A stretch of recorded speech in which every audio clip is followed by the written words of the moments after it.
108페이지에 가지급금과 가수금을 보도록 할게요.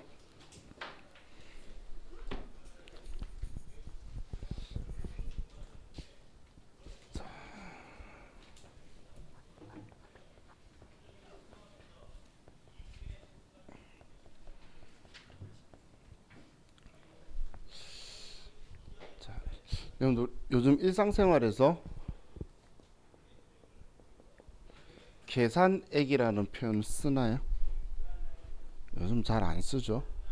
이 계산액이라는 말은 어림잡아 대략적으로라는 뜻이에요. 그러니까 정확한 금액이 아니라 어림잡아 대략적으로 지급하는 돈을 계산액이라 그래요. 그럼 우리가 직원들한테 우리 직원이 출장을 가요. 그럼 출장 갈 때 직원 출장비가 얼마 들어갈지 정확하게 알 수 있나요? 직원이 출장 갔을 때 뭐 교통비는 얼마 딱 쓰고 얼마짜리 타고 밥은 얼마짜리 먹고 뭐 잠은 얼마짜리 방에서 자라 뭐 이렇게 하지 않죠. 뭐 대략적으로 얼마 줄 테니까 가서 영수증 잘 받아서 돈 남으면 정산할 때 돌려주고 모자라면 돌아오면 정산하면서 지급할게 이렇게 주죠. 그럼 어림잡아 대략적으로 지급하는 출장비를 앞에 여비라고 붙여서 여비 계산액이라는 표현을 써요. 어림잡아 대략적으로 우리가 출장비 같은 걸 지급해 주는 걸 여비 계산액이라고 써요. 자, 그럼 자, 우리 회사가 직원 보고 출장비로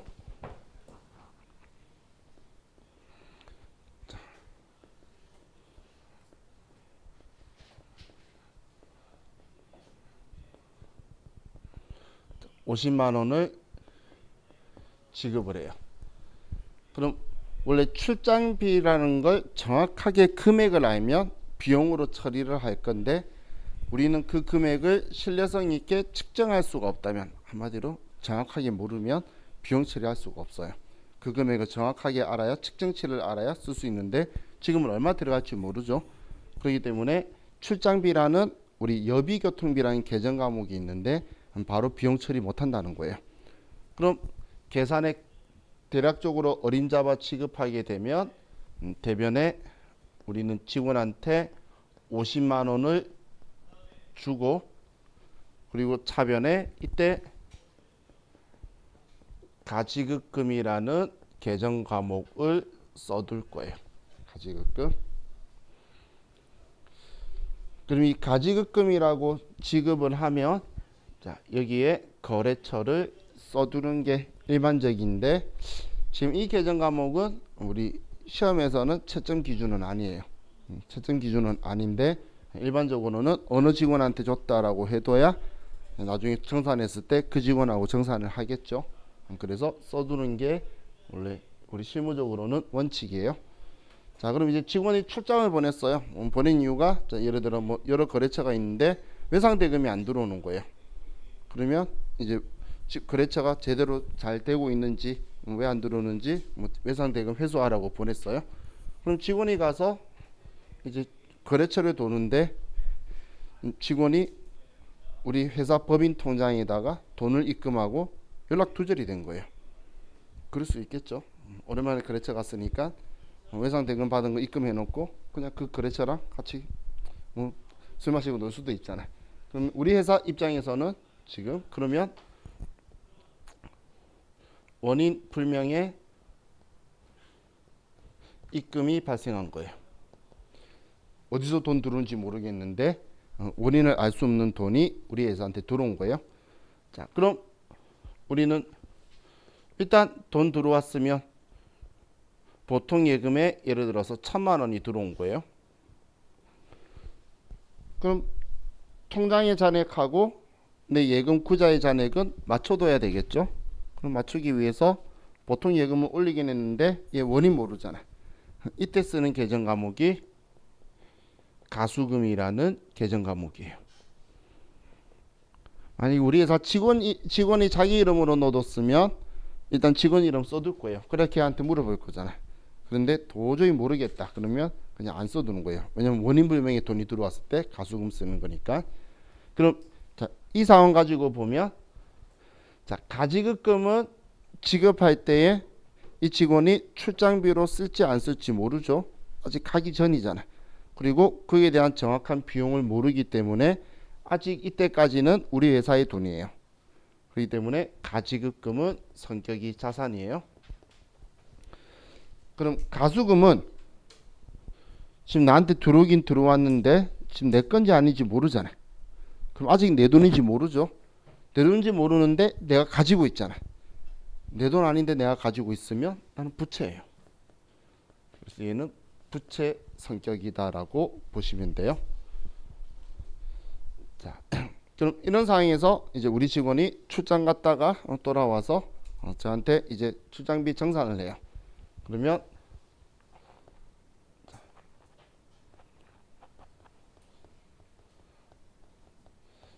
그럼 우리 입장에서는 회사에서는 먼저 가지급금 이 50만 원 지급했던 거 이제 얘를 지우고 이제 출장비로 정리를 할 거예요. 이제 실제로 쓴 돈에 대한 영수증을 받았으니까 그럼 나는 장부에서 먼저 가지급금이라고 처리해뒀던 금액 50만 원을 지우고 직원이 출장 가서 쓴 돈을 우리는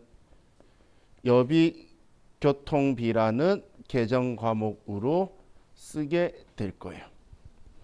그럼 이 여비교통비도 생산부 직원이 출장 가면 500번대, 영업부 직원이나 사무직 직원이 가면 800번대예요. 근데 참 아이러니한 게 출장은 당연히 영업부 직원이 출장은 더 많이 가요. 사무직 직원들이. 그런데 회사가 출장비 지원해 주는 건 영업부 직원보다는 생산부 직원이 100% 회사가 지원해 주지 영업부 직원은 지돈 가지고 출장 가요. 그래서 회계 처리는 500번대가 더 많아요. 출장 가는 사람들은 그 사람들이 더 많은데 회사 돈 가지고 출장 많이 가지는 않더라고요. 교통비만 딱 지원해 주더라고. 일반적으로 그렇게 하더라고요. 근데 그건 급여제는 월급 속에 그 돈까지 포함시켜 줘서 그래요. 진행하는 것까지 해서 우리 연봉제로 하시는 분들 계시나요? 지금 자기 급여를 연봉제로 하시는 분들은 그 연봉에는 시간의 수당이 포함되어 있죠. 그 옛날 소송에서 회사 측이 이겼죠, 사측이. 그래서 연봉이 안 좋은 거예요. 물론 많으면 좋지. 근데 그냥 똑같다면 별로 좋은 게 아니죠. 자, 그럼 죄송해요. 제가 왜 50만 원 썼을까? 50만 원 말고 출장비가 왔는데 만약에 출장비 영수증 준 게 60만 원이다라고 볼게요. 60만 원 영수증을 저한테 줬다면 우리 직원은 50만 원 받아갔으니까 저한테 10만 원 더 달라고 하겠죠. 그러면 저는 직원한테 10만 원을 더 주면 돼요. 만약에 직원이 40만 원만 썼으면 반대로 우리 회사가 10만 원을 받으면 되겠죠. 그래서 그냥 이걸 단순하게 그냥 나머지 차액은 현금으로 정산하였다라고 써요. 그럼 우리 생각할 수 있겠죠. 그럼 제일 먼저 생각해야 될 게 지급할 때 얼마를 어떤 계정 과목으로 썼는지를 봐서 얘를 지금 여기에 지우는 게 첫 번째죠. 지금 계속 뭔가 사건이 발생했을 때에 적어뒀다가 나중에 그에 대해서 정리하면서 얘를 지우는 방식을 쓴다는 거예요. 그럼 이제 직원한테 이 돈 들어온 거에 대해서 물어봤어요. 그랬더니 직원이 B라는 거래처의 외상대금이래. 그럼 이제 원인 알았잖아. 그러면 이제 가수금의 원인을 규명을 하면 이제 가수금 지워야 되니까 차변에 가수금 1000만 원이다 이렇게 쓰고 대변에 외상 매출금 1000만 원이다 이렇게 해서 B라는 회사 거다라고 써서 정리할 거라는 거예요. 그래서 가끔 저한테 이제 시험 문제로 다가왔을 때 질문하는 게 얘 출장비라고 하는데 왜 여비교통비를 안 쓰고 가지급금 써요? 라고 말하면 저는 이렇게 표현해요. 금액을 정확하게 모르면 여비교통비라고 바로 하는 게 아니고 가지급금 처리했다가 정확하게 알았을 때 여비교통비라고 하는 거예요. 왜냐하면 비용이나 수익과 비용은 그 금액을 신뢰성 있게 측정할 수 있을 때 얼마 썼다 정확하게 알 때만 우리가 그 회계용으로는 인식할 수 있다라고 적혀 있는데 우리도 이 계정 과목 쓸 수 있는 건 직원이 정산하면서 얼마 썼다 영수증 가져왔죠. 그러니까 이걸 쓰는 거고 근데 아직 금액을 정확하게 모르겠고 대략적으로 줬다면 가지급금이라고 쓰는 거예요. 자, 그런데 자, 이 가지급금이라는 계정 과목이 지금 현재는 우리 실무자들이 법인세 지식이 너무 많이 늘어나서 우리 대표이사가 업무하고 관련 없이 돈 가져가는 것도 우리 법인세법상 대표이사 가지급금이라고 처리를 해요. 그럼 심지어는 지금 우리가 쓰고 있는 KLF 프로그램이든 스마트A 프로그램이든 법인세법에서 가지급금에 관련된 정리하는 것 때문에 우리가 적요라는 거 쓸 건데 거기에 있는 번호도 6번호를 거기에 전용으로 사용을 해요. 그러다 보니까 두 계정 과목이 충돌이 일어나서 당연히 얘가 좀 비껴 나가겠죠. 그래서 이제 얘를 전도금이라고 쓸 때가 있어요. 전도금이라는 계정 과목을 지급할 때 주면 지금 여기에서는 지금 저기에 썼던 계정 과목을 지워주는 거잖아. 그래서 지급할 때에 전도금 처리했다라고 하면 여기도 전도금이라고 써서 지워줘야 돼요. 지급할 때 가지급금 했으면 가지급금 지우는데 지급 시 전도금으로 회계 처리했다라고 하면 전도금을 지워줘야 된다는 거예요. 그래서 지금 지급하는 시점에서는 문제가 나올 때 전도금 처리하라는 말은 안 하니까 가지급금으로 처리하는 게 원칙인데 지금 정산하는 지점에서는 지급 시 전도금으로 처리했다라고 나오는 경우가 있어요. 그러면 이때는 지워주는 거니까 전도금으로 처리한다라고 보시면 돼요. 지금 현재 우리가 어떤 그 회계상의 계정 과목이 지금 우리가 있는 이 시점이 가지급금이라는 지금 여기에 쓰고 있는 계정 과목이 전도금으로 변화해 가고 있는 시점이에요. 근데 원래 전도금은 이런 게 아니고 얼마 돈을 걸어 놓고선 그 쓰고 올 때마다 정산해 달라고 하는 거예요. 예를 들면 그 공사 현장 같은 곳에 격리 사무원이 없겠죠. 근데 그 공사 현장에 그래도 현금이 돈 들어가야 되니까 거기 관리자인 현장 소장님이나 과장님한테 돈 뭐 100만 원 드릴 테니까 그 쓰시다가 본사 들어올 일이 있으면 영수증 주시면 다시 100만 원 채워 드릴게요. 우리 100만 원 시제로 걸어둡시다라고 하는 거 있죠. 그걸 전도금이라 그래요. 그런 걸 정액자금 선거법이다 이런 식으로 이야기하는 건데, 근데 방금 제가 100만 원 걸어둘게요라고 한 게 어림잡아 대략적으로 주는 느낌이죠. 비슷하다 보니까 이걸 끌어 쓰는 거예요. 그런데 방금 제가 말한 그런 방식으로 전도금 제도를 쓰고 있는 회사가 있어요. 그래서 이 전도금이 지금 현재는 또 얘가 소액현금이라는 계정 과목으로 그래서 얘가 변화하고 있어요. 지금은 이런 단계라서 얘 두 개를 섞어 쓰고, 여러분들 우리 그 컴퓨터 가지고 계정 과목 및 적요 등록할 때 빨간색이라서 컨트롤 F2번 눌러서 바꿨던 기억 있으시죠? 그때 그 계정 과목이 이거였어요. 이걸로 바꾸는 거 해봤던 건데, 그것처럼 지금 현재 이제 시작이 법인세법대로 회계 처리하는 사람들이 늘어나면서 얘가 충돌이 나니까 비껴가려고 이걸로 쓰고, 그러다 보니까 얘가 충돌나서 얘가 지금 이렇게 비껴가고 있는 상황이다라고 보시면 돼요. 자, 그래서 얘는 만약에 처리했던 계정 과목을 보고 그대로 처리했던 계정 과목을 지워주게 여러분들이 써주시면 돼요. 자, 이제 다음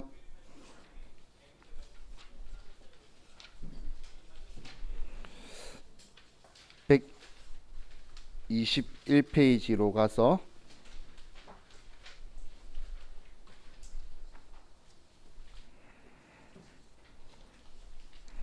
이제 대손 충당금을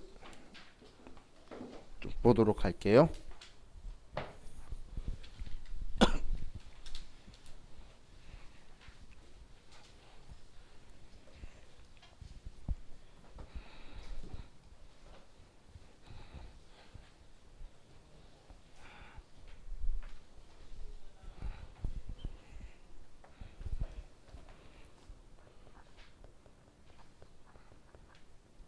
자, 이 대손은 우리가 대여금 할 때 그때 자예요. 우리의 채권인데 손은 손실할 때 소자예요. 한마디로 내가 돈 받을 수 있는 채권을 못 받게 되는 경우를 이제 대손이다라고 표현을 해요. 자, 그럼 자, 우리는 대손이 당하게 되면 자, 먼저 생각해 볼게. 자, 우리 회사가 제품을 매출을 해요. 그럼 대변에 제품 매출이다 100만 원. 그리고 외상을 하게 되면 우리는 일반적인 상거래니까 외상 매출금 100만 원이다. 이렇게 써두게 될 거예요. 그럼 이렇게 처리를 올해 2020년도 12월 20일 날 이렇게 회계 처리를 했는데 2021년 1월 10일 날 이 A라는 회사가 파산을 했어요. 그래서 이 100만 원을 제가 못 받게 된 거예요. 그럼 우리는 못 받게 된 외상 매출금을 돈 받을 수 있는 권리라고 하면서 장부에 써두면 안 되겠죠. 그래서 얘를 지워줄 거예요. 그럼 대변에 외상 매출금 100만 원이다 라고 해서 얘를 지워주는데, 자, 이 외상 매출금의 계정 과목의 성격이 자산, 부채, 자본, 수익, 비용 중에 뭐죠? 이 성격이 자산이죠. 내가 돈 받을 수 있는 권리는 채권이고 채권은 내 자산이에요. 근데 자산이 지금 대변에 온 거는 자산의 유출이 발생한 거죠. 자산의 유출이 발생했는데 나한테 돈 나간 거랑 똑같은 효과라는 거예요. 자산의 유출이 있다는 건 내 물건이 사라지든 내 돈이 사라지든 내 재산이 사라진 거잖아요. 그런데 나한테 들어오는 게 없죠. 그걸 우린 비용이라고 해요. 회사가 여러분들 밥 사줘도 밥값 나갔는데 들어오는 거 없잖아. 그래서 비용이라고 해서 복리후생비라 쓰는 거예요. 여러분 월급 줘도 월급 줬다고 해서 회사의 재산적 가치가 있는 게 안 들어오죠. 그래서 급여도 비용인 거예요. 그럼 우리한테서 재산적 가치가 있는 게 나갔는데 들어오는 게 없으면 비용이에요. 그럼 이때 비용 처리하는 계정 과목이 뭐냐면 대손상각비예요. 100만 원. 자, 이렇게 처리를 할 거예요. 자, 그럼 이렇게 회계 처리하면 깔끔해 보이는데 조금 문제가 발생해요. 지금 얘 성격이 방금 제가 비용이라 그랬죠. 대손상각비의 성격이. 그럼 자, 제품 매출의 성격은 뭐죠? 그렇죠. 제가 수익이라 그랬죠. 그럼 지금 이걸 보면 2020년도에 수익 인식한 걸 2021년도에 못 받게 되었다고 비용 처리하게 되면 이건 수익 비용 대응의 원칙에 적절하지 않게 되겠죠. 그죠? 그렇기 때문에 얘가 문제가 발생한다는 거예요. 그래서 우리는 대손을 당할 걸 대비해서 우리는 대손 충당금이라는 제도를 이제 사용할 거예요. 대손 충당금. 자, 계정 과목의 이름만 가지고 보면 대손 당할 걸 대비해서 모아둔 돈이다라고 생각하셔도 돼요. 그럼 지금 이걸 언제 모아둘 거냐면 12월 31일 날 이날 기준으로 해서 이렇게 우리가 물건 팔거나 빌려주거나 이렇게 한 돈들 중에 내년에 못 받을 수 있을 것 같은 합리적인 추정률을 생각을 해서 그 돈만큼 못 받을 거다라 생각하고 미리 비용 처리해 둘 거예요. 자, 그럼 이제 대손 충당금 제도를 볼게요. 자, 그럼 이 대손 충당금은 기말에 채권 잔액을 먼저 조회를 해요. 기말에 채권 잔액을. 이 채권 잔액은 채권별로 각각 우리가 할 거예요.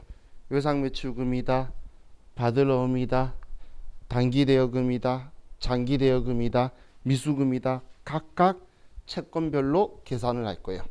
왜냐면 채권의 성격 따라 우리가 못 받을 확률은 서로 다르고 또 못 받을 일이 없는 채권도 있겠죠.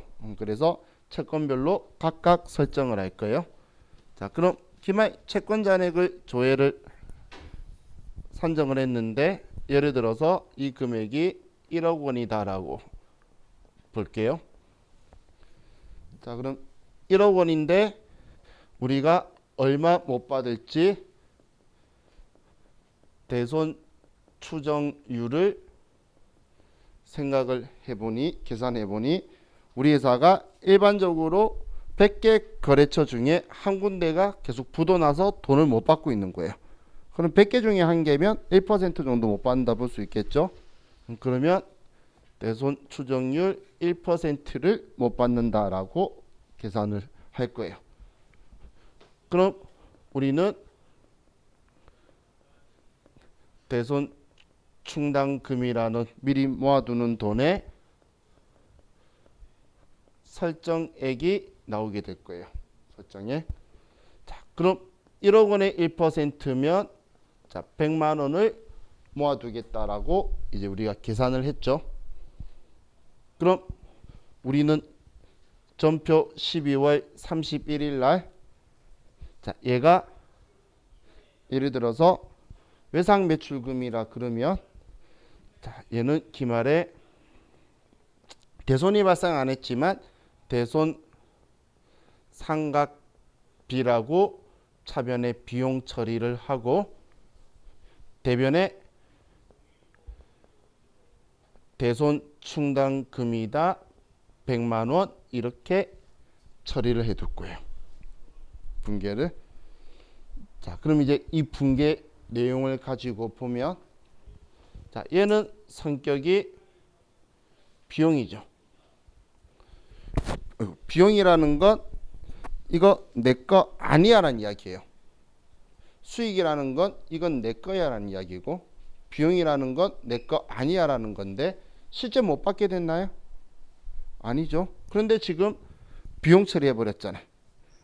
지금 뭘 못 받는다는 거죠? 채권을. 지금 못 받는다고 비용 처리해 버렸죠. 근데 실제 못 받은 거 아니니까 대놓고 줄일 수는 없다는 거예요. 그래서 얘는 우리 채권인 자산의 차감 계정이에요. 차감 계정으로 자, 이제 얘를 쓰게 돼요. 차감 계정이라는 건 얘를 줄여주는 성격이에요. 그럼 줄여주는 성격인 건데 자, 자산의 자리는 차변 대변 중에 어디죠? 차변이죠. 있죠. 그래. 차변이죠. 근데 얘를 지금까지 줄이려고 그러면 반대인 대변에 썼잖아. 근데 처음부터 얘는 자산을 줄여주는 성격으로 태어나니까 장부상의 대변 쪽에 태어나는 거예요. 그래서 차감 계정이라고 하는 건 자기 본 성격의 반대쪽에 있게 될 거예요. 그럼 이렇게 적어 놓으면 외부 이용자한테 채권이 1억인데 지금 100만 원 못 받을 것 같으니까 9,900만 원이에요. 이렇게 다 디테일하게 보여준다는 거예요. 그냥 9,900이에요 라고 보여줄 수는 없잖아. 왜냐하면 아직 못 받은 건 아니니까. 그래서 외부 이용자한테 1억이 있는데 일반적으로 100만 원 못 받으니까 9,900 받을 수 있다고 생각하시면 될 것 같아요. 이런 느낌인 거예요.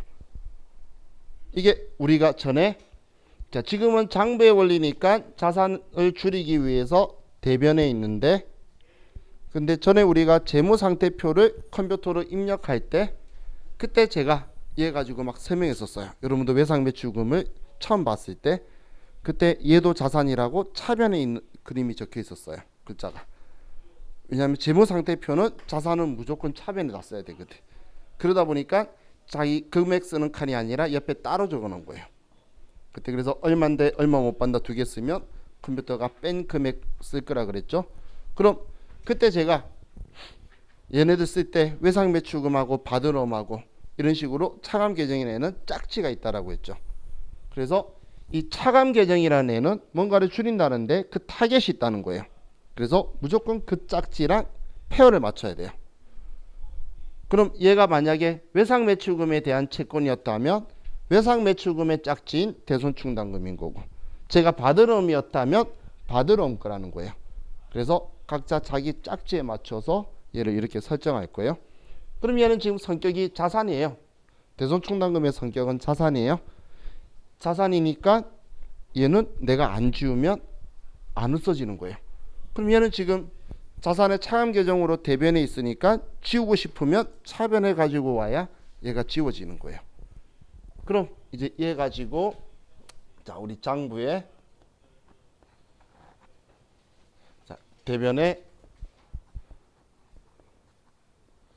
대손 충당금이 자 100만 원이 잔액이 이렇게 있다 볼게요. 자, 얘 가지고 이제 우리가 사업을 하는데 정말 대손이 발생하면 이제 장부채를 줄여갈게요.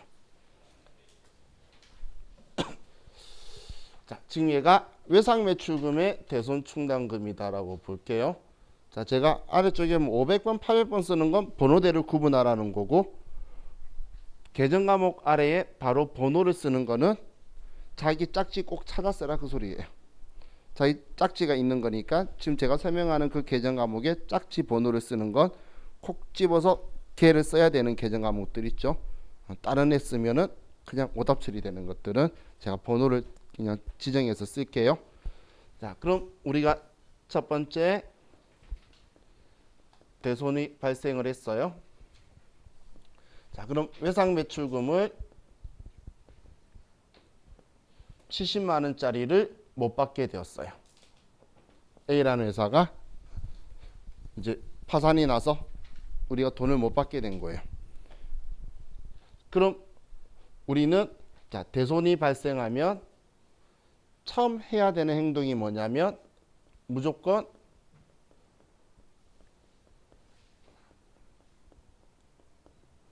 대손 충당금 잔액을 확인해야 돼요.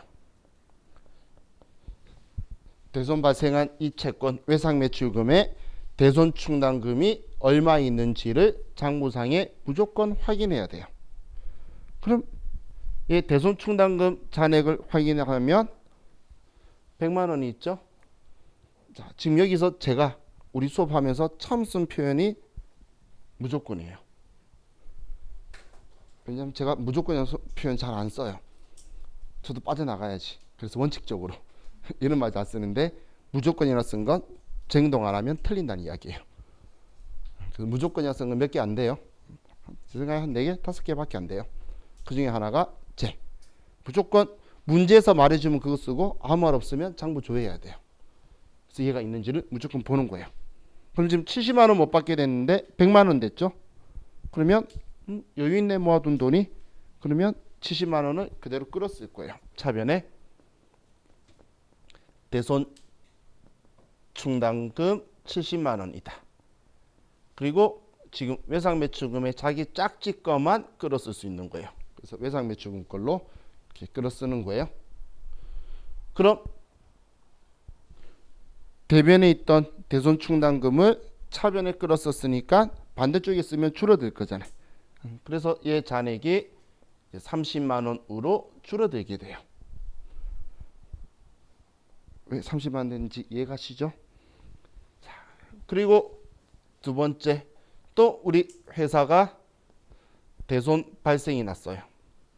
자, 대손 발생 나면 무조건 대손 충당금 조회할 건데 외상매출금이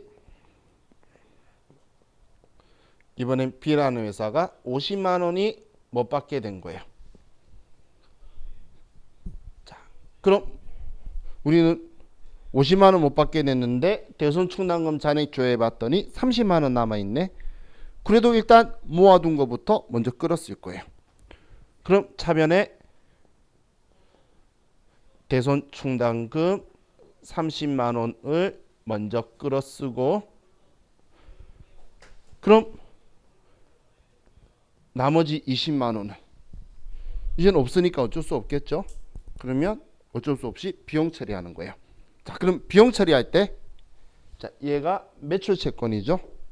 매출 채권일 때는 대손상각비라고 쓸 거예요. 왜 매출 채권일 때만 대손상각비라고 쓸 거냐면, 얘는 자, 다른 계정 과목들이 많지 않으니까 제가 번호는 안 썼는데 얘는 성격이 판관비예요. 우리 영업비용이라는 거예요. 그럼 영업활동을 하면서 지금 돈 못 받은 거니까 판관비로 처리할 건데, 우리 회사가 제조업인데 돈 빌려주고 못 받았어요. 이런 건 우리의 판관비로 처리하면 안 되겠죠. 그거는 영업의 비용 처리해야지. 쓸데없는 거잖아. 왜 돈 빌려줘? 그죠? 우리 제조업은 물건 만들어서 팔아서 돈 남겨서 주주한테 나눠줘야 되는 회사예요. 근데 이 회사가 돈 빌려주는 건 말이 안 되겠죠. 그때는 이게 쓰면 안 된다는 이야기예요. 그래서 매출 채권이니까 대손상각비라고 쓴 거예요. 그럼 우리 두 번째 대손 발생하고 나면 이제 대손 충당금 잔액은 하나도 없겠네요. 그런 상황에서 또 대손이 발생했어요. 이번엔 외상 매출금의 30만 원을 못 받게 되었어요. C라는 회사한테. 그럼 대손 발생하면 제일 먼저 뭐부터 해야 된다라고 했죠? 그렇죠. 예. 대손 충당금 확인해야지. 하나도 없네. 하나도 없으면 어쩔 수 없어요. 비용 처리할 수밖에 없어. 그럼 매출 채권이니까 차변에 대손 상각비다 30만 원 이렇게 처리할 거라는 거예요. 자, 지금 제가 세 가지로 이야기를 했는데 얘가 결론적으로는 일단 대손 충당금 끌어쓰고 없으면 대손 상각비 써라 그 이야기예요. 그죠? 대손 충당금이 많으면 그 금액 끌어쓸 거고 모자라면 일단 있는 거 끌어쓰고 나머지는 대손 상각비 쓰고 없으면 어쩔 수 없으니까 대손 상각비 써라. 자, 어떤 말인지 이해가시죠? 그럼 우리가 이렇게 대손이 발생해서 다 쓸 수도 있고 아니면 일부 남을 수도 있겠죠.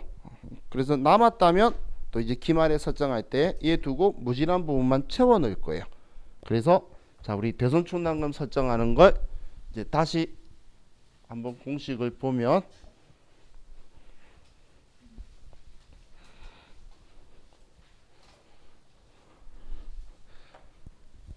자, 옆에 기말 채권 잔액에 곱하기 대손 추정률을 곱해주면 대손 충당금 설정액이 나오게 되는데 이 금액이 딱 정확한 목표액이에요. 딱 이 금액만 도도 말고 돌도 말고 설정해 둘 거예요. 이 금액만. 그런데 만약에 전기에 우리가 대손 충당금을 쓰다가 남은 게 있다면 빼기 대손 충당금 잔액을 빼면 이렇게 세 가지가 나눌 수가 있어요.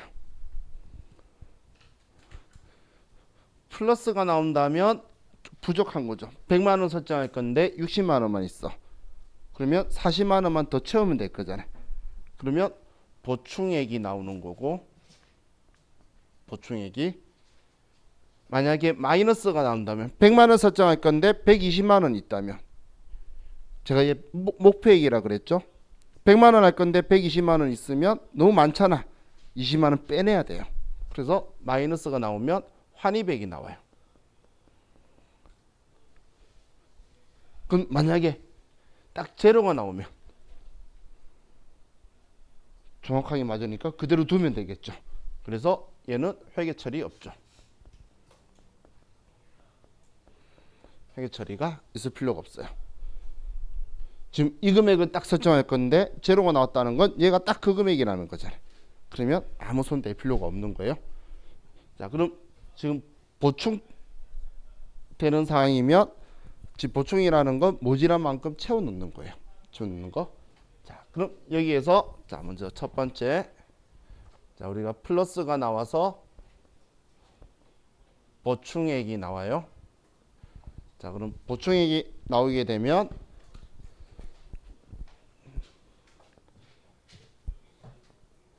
자, 매출 채권인 경우에는 차변에 대손 상각비 얼마 대변에 대손 충당금 얼마 이렇게 해서 자기 짝지 맞춰서 외상 매출금 거나 받을 옴 걸로 쓸 거예요. 매출 채권은 계정 과목 2개밖에 없다라고 했죠. 외상 매출금 받을 옴. 자, 그럼 기타 채권이라면 자, 기타 채권은 대손 상각비라는 얘 성격이 800번대인 판관비인데 기타 채권인 우리 미수금이라든지 단기 대여금이라든지 장기 대여금은 얘는 우리 매출 채권이 아니기 때문에 판관비를 쓸 수가 없다는 거예요. 그래서 영업의 비용인 기타의 대손 상각비를 쓸 거예요. 기타의 대손 상각비. 자, 그리고 대변에 어느 계정 과목이든 간에 짝지는 대손 충당금이라는 이름으로 다 짝지를 달고 있을 거예요. 그래서 전에 우리가 대손 충당금 썼을 때 이 계정 과목이 엄청 많은 거 봤을 거예요. 사건마다 전부 다 각자 짝지를 다 달 수 있는 거예요.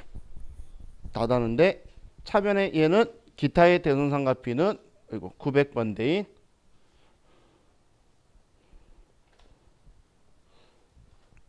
영업 외 비용으로 처리할 거라는 거예요. 900번대인 영업 외 비용으로. 자, 일단 이 구분부터 정확하게 하셔야 돼요. 매출 채권만 대손 상각비, 기타 채권은 기타의 대손 상각비. 자, 꼭 기억하셔야 돼요. 여러분이 자주 실수해서 요즘 얘 좋아해요. 얘 대손 일으켜요. 얘하고 얘 둘이를 자주 대손 일으키는 게 여러분이 대손 상각비라고 너무 잘 써줘가지고 출제위원이 기분이 좋은지 계속 자주 얘를 내고 있으니까 꼭 구분하셔야 돼요. 자, 그럼 마지막으로 마이너스 환입액이 나오면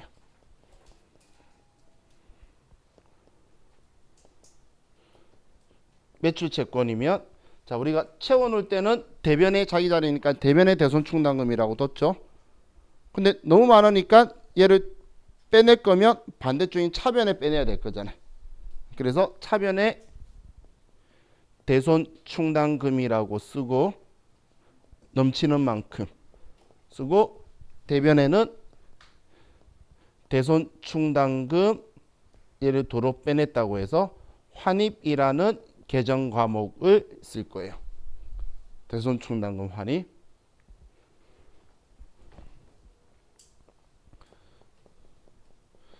그럼 기타 채권도 다시 너무 대손 충당금 잔액이 많으면 차변에 대손 충당금 얼마다. 그리고 대변에 대손 충당금 환입이다라고 이렇게 처리할 거예요. 그럼 이렇게 보면 두 개 계정 과목이 똑같아 보이죠? 똑같아 보이는데 자, 우리가 설정할 때는 보충할 때는 비용 처리했으면 돌아오면 수익 처리하는 거예요. 나갈 때 비용이면 돌아오면 수익.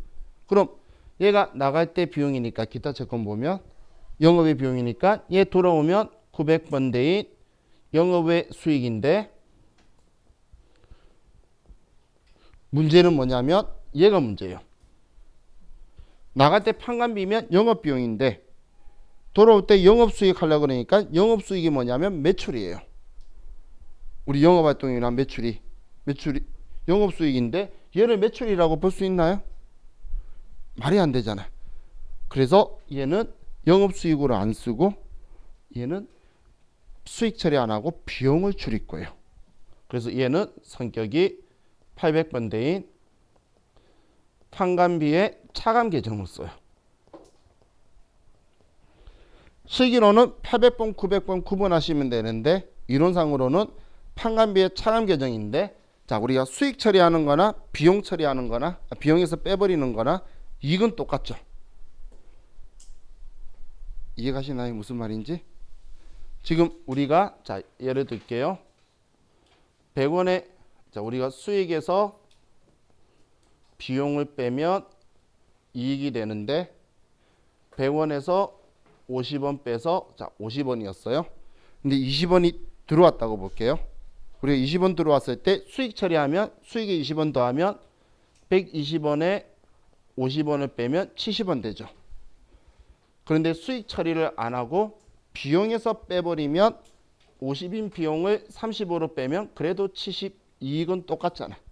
수익으로 처리하든 비용으로 빼든 서로 이익은 똑같죠.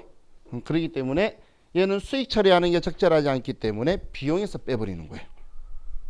얘는 수익 처리하는데 영업외 비용, 영업외 수익. 근데 얘는 판관비로 비용 처리해서 비용에 대했다가 돌아오면 비용에서 빼버리는 방식을 써요. 자, 그럼 자 이건 다음에 계산할 때도 다시 제가 한 번 더 설명할 건데 계산할 때 이 분계는 여러분이 직접 해야 돼요. 얘는 컴퓨터가 해줄 건데 도움을 주는데 이건 여러분이 직접 해야 되는 거라서 계산대 가서 제가 아래쪽 분계를 한 번 더 이야기할 거예요. 그럼 여러분들은 일단 800번대 900번대다 매출채권은 판관비를 줄이는 방식이고 그리고 우리 기타 채권은 영업외 수익을 처리한다. 이렇게 기억해 주시면 좋겠어요. 자, 우리 다음 시간에는